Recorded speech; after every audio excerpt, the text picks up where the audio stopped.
GED Reasoning Through Language Arts, English/Reading. Study Guide Audiobook. Nouns, pronouns, adjectives, adverbs, prepositions, subjects, and more. Introduction. Welcome to this study guide audiobook. In this session, you will learn the core building blocks of English grammar that appear on school tests, placement tests, and GED-style language questions. We will focus on how words function in sentences, how to recognize them quickly, and how to answer practice questions confidently. The key topics covered here include nouns, pronouns, adjectives, adverbs, prepositions, subjects, special verb forms like gerunds and participles, and several reading and writing skills such as identifying an author's position, metaphors, hyperbole versus understatement, and facts versus opinions. As you listen, pause after each section and practice creating your own sentences. That is one of the fastest ways to master grammar. Part 1: Nouns and their types. A noun is a word that names a person, place, thing, or idea. Nouns are one of the basic elements of sentence structure because they often function as the subject of a sentence, the object of a verb, or the object of a preposition. Examples of nouns include words like dad, son, jet fighter, influenza, chalk, Halsted Street, and puppy. Even though these examples seem broad, nouns can be categorized based on what kind of noun they are and how they function in the sentence. Common nouns. Common nouns refer to general people, places, or things. They are not specific names. Examples include dinner, eggs, pan, dog, and porch. If you say, dinner was ready at 6 p.m., the word dinner is a common noun because it names a general thing. In the sentence, the eggs were scrambled in the hot pan, eggs and pan are common nouns because they name general objects. Proper nouns. Proper nouns name specific people, places, or things, and they are always capitalized. For example, dad is a common noun, but if your dad's name is Drew, then Drew is a proper noun. A brand name like Chevy is also a proper noun. In the sentence Aunt Jackie is my favorite aunt on my mom's side, Aunt Jackie is a proper noun because it is being used as a formal name. However, the word mom in that same idea is not being used as a formal name, so it remains a common noun. In the example, James proposed to Jessie near the Eiffel Tower in France, proper nouns include James, Jessie, Eiffel Tower, and France because they are official names. Collective nouns. Collective nouns refer to a group as one unit. For example, a class of students, a flock of birds, a team of players, or a crowd of fans. Even though the group has many members, the noun refers to the group as a single collective idea. Singular and plural nouns. Singular nouns refer to one person, place, thing, or idea. Plural nouns refer to more than one. In the sentence, the dog fell asleep on the porch with its toy nearby, the singular nouns include dog, porch, and toy because each one is only one. If the sentence becomes the dogs fell asleep on the porch with their toys nearby, then dogs and toys are plural because the s indicates more than one. Many nouns become plural by adding s or es. You often add es when a noun ends in ch, sh, x, z, s, or sometimes o. For example, church becomes churches, and business becomes businesses. When a noun ends in y, it often changes to ies, such as city to cities. Like most grammar rules, exceptions exist, but these rules cover many test questions. Possessive nouns. Possessive nouns show ownership. Ownership is shown by adding apostrophe s, or just an apostrophe in certain plural situations. In the sentence, Liz scratched Mom's car while driving, Mom's is possessive because the car belongs to Mom. Liz is a noun, car is a noun, but only Mom's shows ownership. Possession can also apply to objects. In the bus's doors were jammed, buses is possessive because the doors belong to the buses. Notice that because buses is plural and ends in s, the apostrophe comes after the s. A reliable way to find the possessive noun is to ask, to whom does this belong, or to what does this belong? Part 2: Pronouns and their job. Pronouns are words that take the place of nouns. Their main purpose is to avoid repetition and make sentences smoother. Consider the sentence, Jasmine loves movies. Jasmine goes to the theater often and has Jasmine's own members pass. This sounds repetitive because the name Jasmine is repeated too many times. A better version is, Jasmine loves movies. She goes to the theater often and has her own members pass.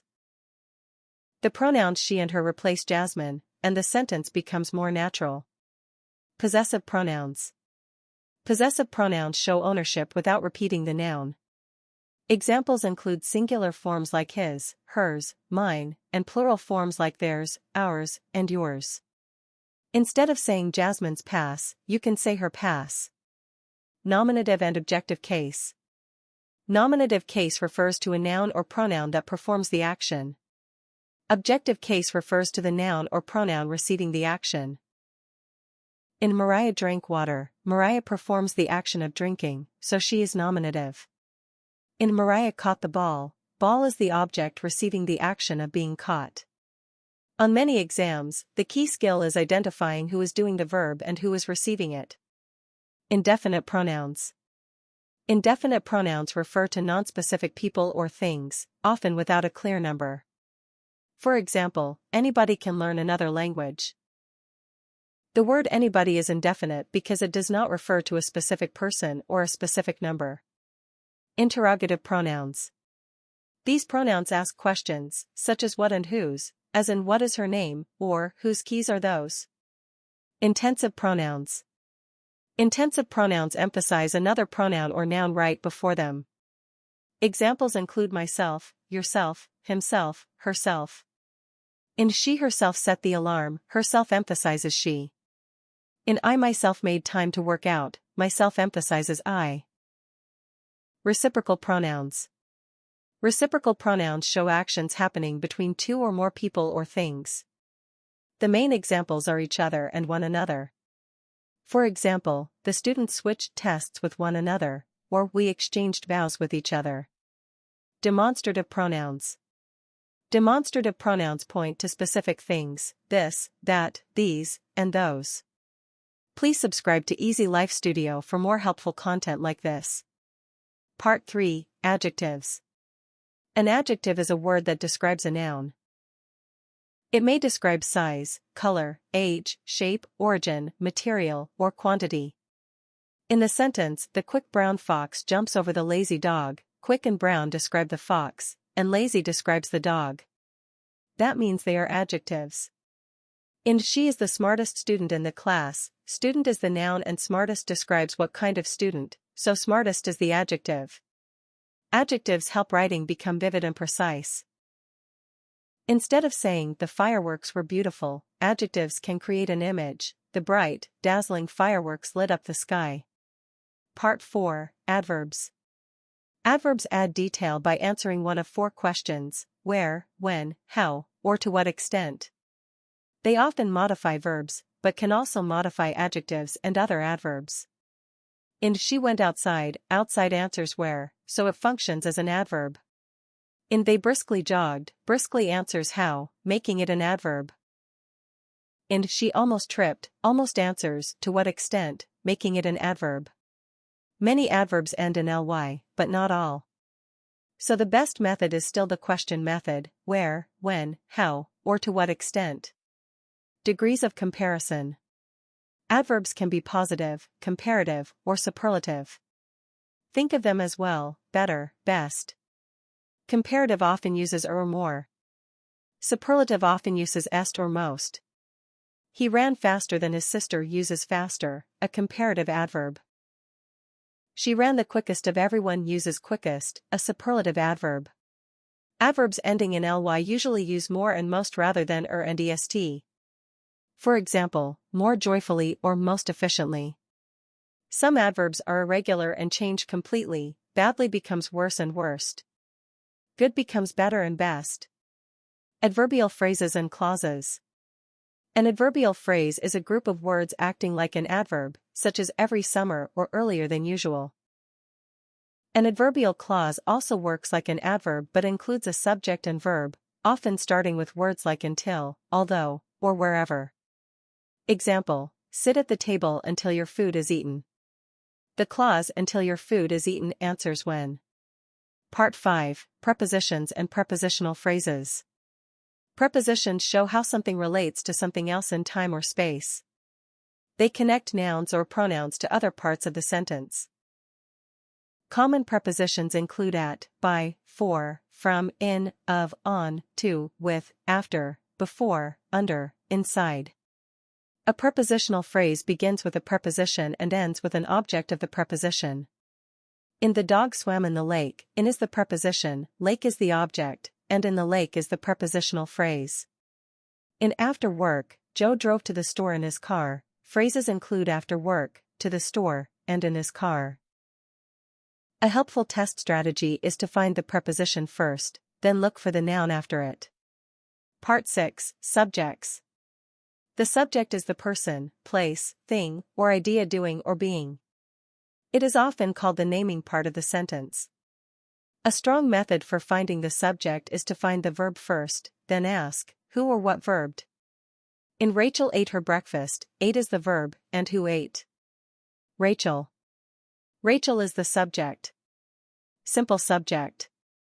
The simple subject is the subject without extra modifiers. In "The main reason, after all was said and done, wasn't enough," the simple subject is reason. Compound subject. A compound subject has two or more subjects joined together. Jack and Jill went up the hill. Jack and Jill are both subjects. Rain, snow, and ice made driving impossible. Rain, snow, and ice form the compound subject. Understood subject. In commands, the subject is often you, even when it is not written. Come here now. The understood subject is you. Please subscribe to Easy Life Studio for more helpful content like this. Part 7, Gerunds, Participles, and Infinitives. These are special forms created from verbs, and they often appear in grammar questions. Gerunds. A gerund is formed from a verb but functions as a noun, ending in ing. Brushing your hair prevents tangling. Brushing is a gerund acting as a noun. Participles. Participles are formed from verbs but function as adjectives or as part of verb phrases. The browning fruit should be composted. Browning describes fruit, so it is a participle acting like an adjective. Past participles often end in ed or d, or change irregularly. The windows were cracked. Cracked describes windows. Infinitives. An infinitive is the base form of a verb, usually preceded by to. Josh wants to study. To study is an infinitive. Infinitives can function as nouns, adjectives, or adverbs depending on the sentence. Part 8, Plot. A plot is the sequence of main events in a story.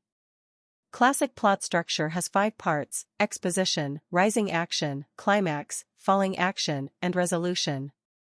Exposition sets the scene and introduces characters. Rising action builds conflict. Climax is the turning point. Falling action shows events after the climax. Resolution concludes the story. A key test question is recognizing the correct order: exposition, rising action, climax, falling action, resolution. Part 9. Identifying an author's position. Writers may reveal bias through word choice. Emotional words and strong adjectives can signal the author's opinion. The blue team beat the red team by 7 points is neutral. My favorite team lost to the cheating blue team is biased because it expresses emotion and makes an accusation. Bias can also appear through omission, meaning the writer leaves out details that would change how we judge a situation. A strong reading strategy is to ask: what facts might be missing? What words show emotion? Part 10, Metaphors. Metaphors directly compare two things without using like or as. They say one thing is another thing. Examples include time is a thief or love is a battlefield. These are not literal, they are comparisons to create strong images.